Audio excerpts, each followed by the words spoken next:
in the heart of the lush green lands of Umbeni village, where the sun kissed the fields with gold and the drums echoed through the valleys, there lived a wealthy man named Kunto. His estate stretched beyond the rivers. His barns were filled with harvest, and his cattle grazed like moving clouds. Yet, despite all his wealth, Kunto was troubled, for he longed for a wife who would love him for his soul, not his gold. Many women from nearby villages had come to him, dressed in silk and perfume, smiling sweetly while their eyes glimmered with greed. Kunto could see through them all. Their words were sweet as honey, but their hearts were hollow as clay pots. One night, as the moon sat full above the acacia trees, Kunto sat by the fire with his old servant, Tabo. "I want a wife who sees me, not my riches," Kunto said, throwing a stick into the flames. Tabo, wise and loyal, nodded. "Then hide what blinds them," he advised. That night, Kunto made his decision. He would disguise himself as a poor wanderer and leave behind his gold and silk. The next morning, he put on torn clothes, covered his hands in dust, and tied a small bundle of food with an old cloth. As the sun rose, he left his mansion and walked toward a distant village where no one knew his name. Along the road, children stared at his ragged look, while women at the well whispered, "Who is this poor man?" they murmured, not knowing a wealthy heart beat beneath those rags. After walking for hours, Kunto reached the village of Nairu, a humble place where people lived simply. He rested near a large baobab tree, watching life unfold, women pounding grain, men returning from the fields, and laughter echoing through the air. Among them was a young woman named Amahul, graceful and kind, who noticed the stranger sitting alone. Instead of ignoring him as others did, she approached him with a calabash of water. "You look weary, traveler," she said softly. Her smile was warm, her eyes pure. Kunto accepted the water, thanking her with genuine gratitude. For the first time in years, someone had spoken to him with kindness, untainted by desire. Amahal asked where he came from, and he told her he had wandered in search of work and peace. Without hesitation, she offered him food from her own basket, roasted yam and groundnuts. The simple meal felt like a royal feast to Kunto. Days turned into weeks, and Kunto began helping the villagers with small chores, fetching water, mending roofs, cutting firewood.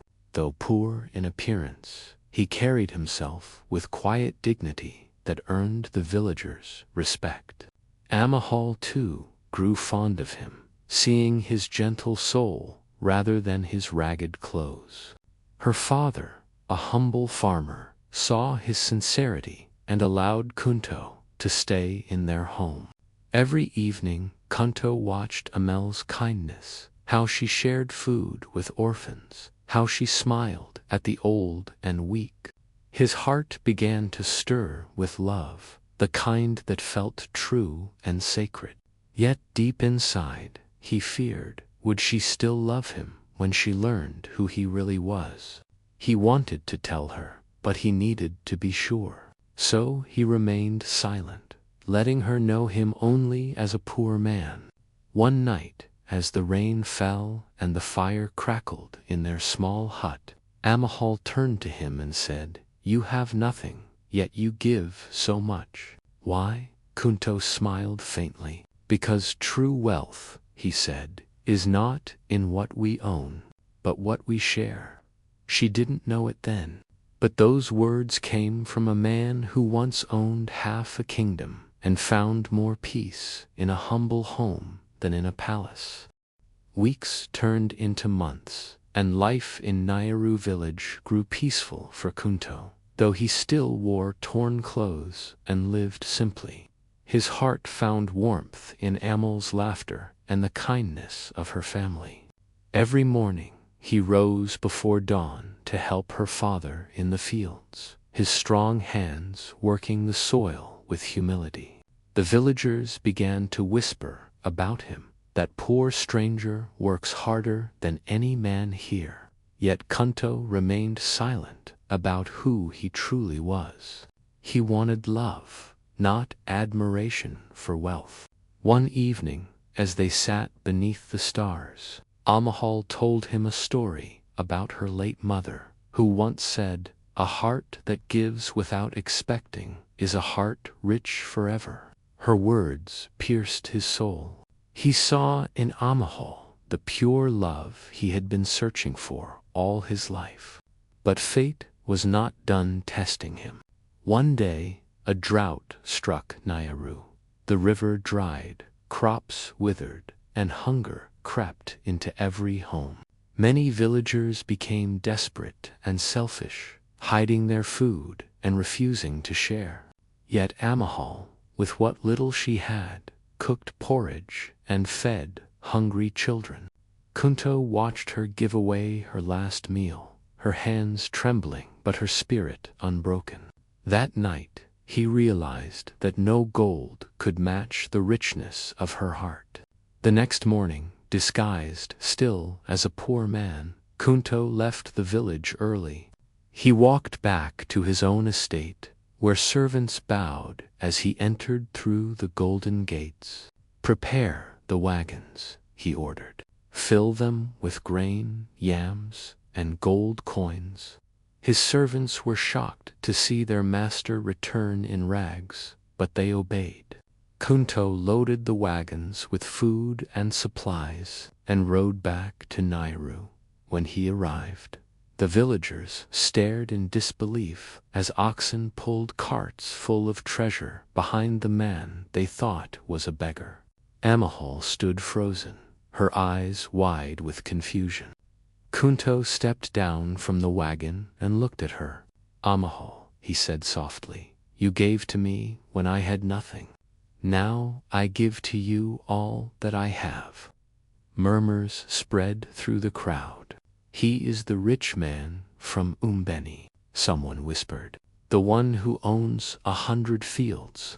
But Amahal didn't care for the gold or the wagons. Tears filled her eyes as she asked, "Why did you deceive us?" Kunto smiled gently. "Because I wanted to see if love could find me without gold to guide it." For a moment, silence fell across the village. Then Amahal stepped forward and placed her hand in his. "Love doesn't wear gold," she said. "It wears truth." The villagers cheered, touched by the honesty of their bond. Kunto built wells, repaired homes, and gave food to every hungry soul in Nairu. Yet he remained humble, still working beside Amahal and her family. When the drought ended, the land bloomed again, greener than before. The people said it was a blessing born from true love. A month later, under a canopy of stars and drums echoing through the night, Kunto asked Amahal to be his wife. She said yes, not to the wealthy man of Umbeni, but to the kind stranger who once sat hungry beneath a baobab tree. Their wedding became a story, told across generations, of a man who hid his riches to find a heart worth more than gold, and a woman who proved that kindness is the rarest jewel of all. Life after the wedding was like a sunrise for Amahal and Kunto. The villagers rejoiced as drums echoed across Nairu, and for days the air smelled of roasted yam, honey, and palm wine. Amahal moved with Kunto to his grand estate in Umbeni, where servants bowed and dancers filled the courtyards. For a girl who once fetched water from the river, it felt like a dream. Yet as days turned into weeks, the golden walls began to cast long shadows. Some servants whispered behind her back, mocking her village roots. She was just a poor girl, they said, unfit for our master's palace. Amahal heard their words, but chose silence, believing love was stronger than pride. Still, loneliness crept into her heart. Kunto noticed her quietness. One night, he found her sitting by the garden pond, her reflection trembling in the water. "You're far from home," he said softly. "Do you miss me?" Amahal nodded. "I miss the sound of the river, the laughter of my people. Here, even the wind feels distant." Kunto took her hand. "Then let this home echo with your laughter," he said. "Together, we'll bring the spirit of Niaru here." But not everyone shared his warmth. Among Kunto's advisors was an old steward named Gamba, proud and cunning. He despised Amel's simplicity and feared she might influence Kunto to share his wealth more generously. One morning, Gamba went to Kunto and said, "My lord, people are talking. They say your wife still behaves like a villager. She gives food to strangers and speaks to servants as equals." Kunto frowned. "And what of it?" Gamba bowed slightly. "A wife of status must act like one. The people must respect her." Kunto dismissed him, but his words lingered. Days later, Amahal offered her jewelry to help a sick servant's child, and Gamba saw his chance. He whispered to others that she was wasting Kunto's wealth. The rumor spread like fire. Soon, people began to look at Amahal differently. Kunto, burdened by the demands of leadership, grew distant, attending meetings and managing estates, while Amahal spent her days in silence. One evening, Amahal overheard two servants whisper. She trapped him with her kindness. He will see her truth soon. Tears welled in her eyes. When Kunto returned that night, she asked, "If I were poor again, would you still love me?" He looked at her in surprise. "Why do you ask such a thing?" She turned away. "Because love tested by comfort is not the same as love tested by hardship." Her words unsettled him. That night, Kunto couldn't sleep. He remembered his disguise, the dust on his hands, and the firelight in Amel's eyes when she first gave him water. He realized that in wealth, he had begun to forget the simplicity that had brought them together. The next morning, he made a decision to test their love once more, not with deceit, but with humility. He ordered his servants to stop their gossip and gathered them all in the courtyard. Standing beside Amahal, he said, "A queen is not measured by gold or silk, but by the love she gives. If you cannot respect her heart, you do not belong in my home." His voice echoed like thunder. One by one, the servants lowered their heads. Gamba trembled in shame. Kunto turned to Amahal and said, "You made this house a home. Never let anyone make you feel small." Amel's eyes filled with tears, not of sorrow, but of pride. Together, they decided to build a school in Niaru, so children of the poor could learn freely. Their love grew stronger, tempered by trials, and the people began to see Amahal not as a villager, but as the heart of a kingdom. Months passed, and the light of love in Amahal and Kunto's home grew brighter than ever before. The school they built in Niaru had become the pride of two villages. Children laughed under the shade of the baobab trees, reciting poems and songs about kindness. Kunto often visited with Amahal, dressed not in silk but in simple cloth, helping the villagers as one of them. Yet, beneath all this joy, a quiet storm brewed on the horizon. Gamba, the old steward who once served Kunto, had not forgiven the humiliation he faced. In his bitterness, he began spreading dark rumors to nearby traders, saying the king had lost his wisdom because of a woman's influence. Soon, whispers reached the ears of neighboring chiefs who began to doubt Kunto's strength as a leader. One evening, as Amahol stood on the palace balcony, she noticed the sky changing, dark clouds rolling in with the wind howling through the trees. She closed her eyes and whispered to the wind. As her mother had once taught her, carry away lies and bring truth home. The next day, messengers arrived with grave news. Drought threatened the eastern lands again, and many villages begged for help. Amahol turned to Kunto and said, "We cannot ignore them. If our love is true, it must reach beyond our home." Kunto agreed, though his council protested. "We have already given enough," said one elder. "If we keep giving, we'll be left with nothing." But Amahol smiled and replied softly, "A heart that gives never runs empty."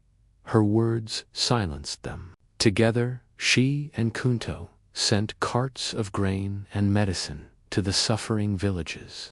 Yet the act stirred envy among other chiefs who began to plot against Kunto, thinking he was weakening his own lands. Weeks later, a false messenger came, pretending to bear news of peace. He was, in truth, sent by Gumba's allies to test Kunto's trust. He told Kunto that one of the chiefs had cursed his home, blaming Amahol for the misfortunes that had fallen upon the land. The man's lies crept into Kunto's heart like poison. For the first time, doubt shadowed his love. That night, as thunder rolled across the sky, he turned to Amahol and asked, "Did you speak to the chiefs without my word?" She looked at him, hurt flashing in her eyes.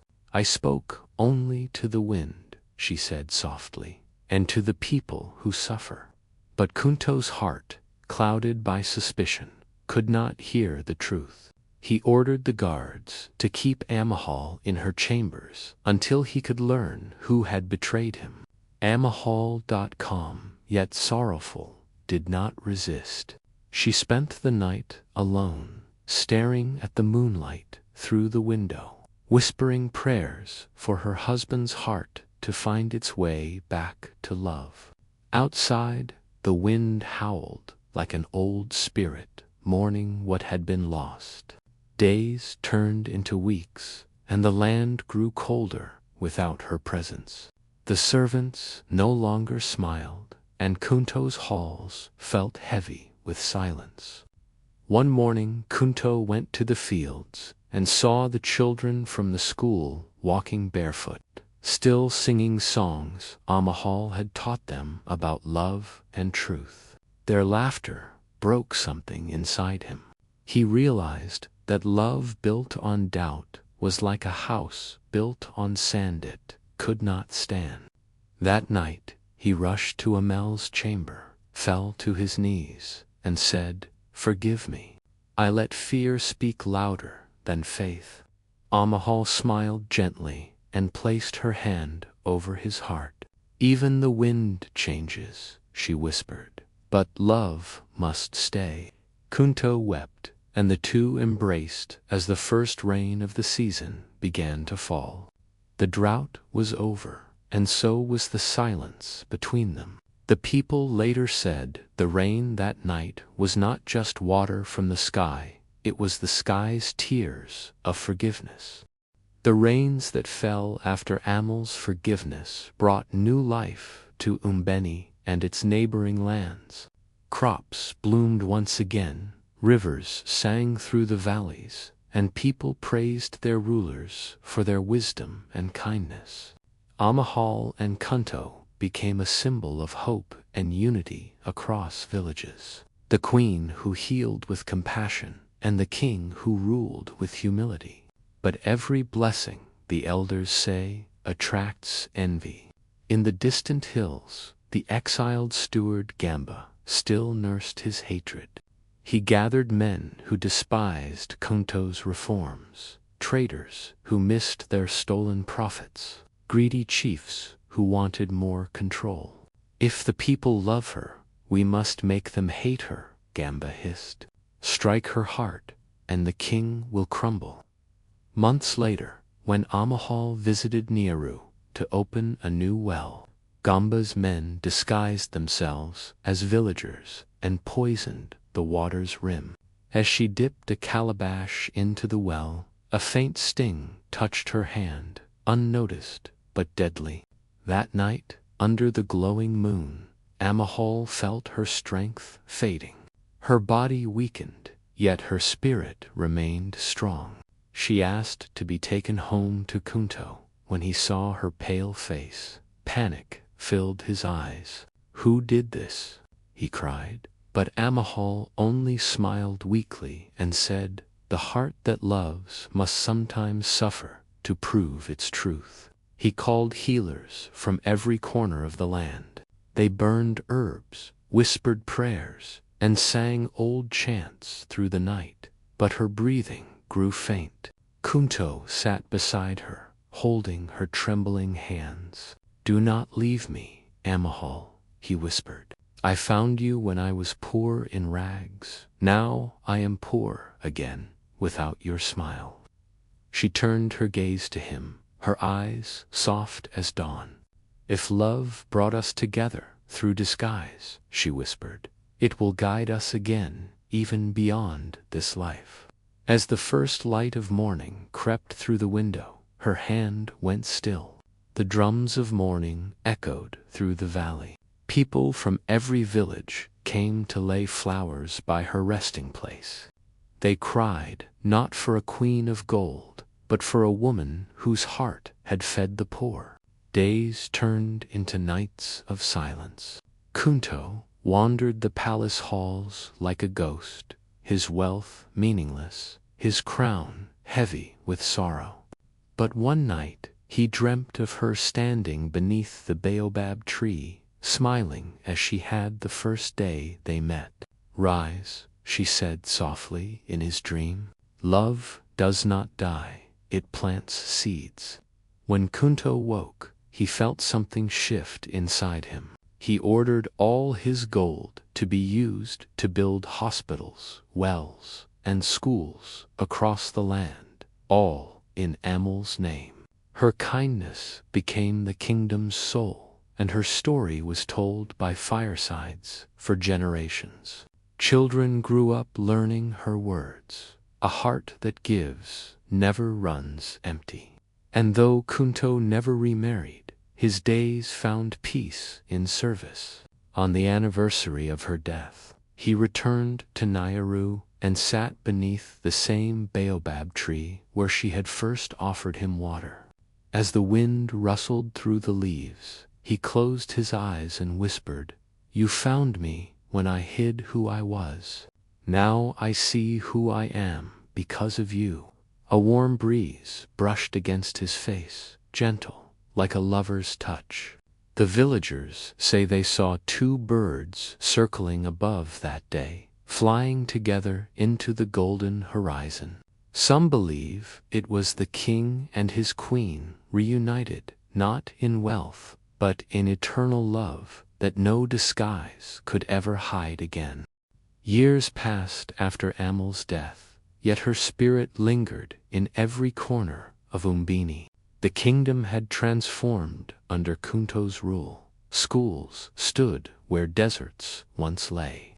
Wells sparkled in villages that had long been dry, and children grew up learning her songs about love and kindness.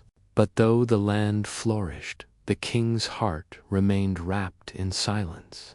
He had everything a man could wish for: gold, fame, and respect. But none of it could replace the warmth of Amel's laughter. Each morning, he visited the garden where she had once planted wildflowers. "For love that grows even in hard soil," she had said then. The flowers still bloomed every season, untouched by drought or storm. Kunto often sat beside them, speaking softly as though she could still hear. One morning, while sitting beneath the same baobab tree where their story began, a group of children approached him. They carried books bound in woven cloth, their faces glowing with joy. "Grandfather King," one of them said shyly, "our teacher told us Amel's story. Is it true you were once a poor man?" Kunto smiled faintly. "Yes, I was a man blinded by wealth, and she showed me how to see." The children sat around him as he spoke. He told them how love cannot be bought, how truth wears no gold, and how sometimes a disguise reveals the heart more than a crown ever could. When he finished, one of the children whispered, "Then, sir, are you still the richest man in the world?" Kunto chuckled softly. "Only because she taught me how to give." That night, Kunto dreamed again of Amahel. She was standing in a field of golden light, the wind playing with her hair. "You've kept your promise," she said gently. "Now rest." He woke before dawn, feeling lighter than he had in years. He ordered his servants to gather the elders, the children, and the villagers from every land once touched by Amel's kindness. "When I am gone," he told them, "do not build me a palace of stone. Plant a tree, one that gives shade and fruit to the weary. Let it stand in her name, for love that serves never dies." The people wept as he spoke, and they promised to do as he wished. That evening, Kunto returned to the baobab tree and sat beneath its vast branches. The sunset washed the sky in orange and gold, and the wind carried whispers through the leaves like soft laughter from another world. He closed his eyes, and for the first time since Amel's passing, peace embraced him completely. By morning, the servants found him still sitting under the tree, his face calm and smiling, his crown resting beside him on the grass. The kingdom mourned, not with sorrow, but with gratitude. True to his wish, the people buried him beside Amahel and planted a new baobab tree there, a symbol of eternal love. Years turned into generations, and travelers came from faraway lands to see the tree of two hearts, whose roots grew intertwined as if the earth itself remembered their bond. Beneath its shade, lovers met, and children laughed, keeping alive the tale of the wealthy man who disguised himself as poor, and the humble woman who taught the world the meaning of true love. The wind that passed through its branches carried a soft murmur, as if two souls still spoke there, forever bound, Kunto and Amahel, the king and queen whose love outlived time.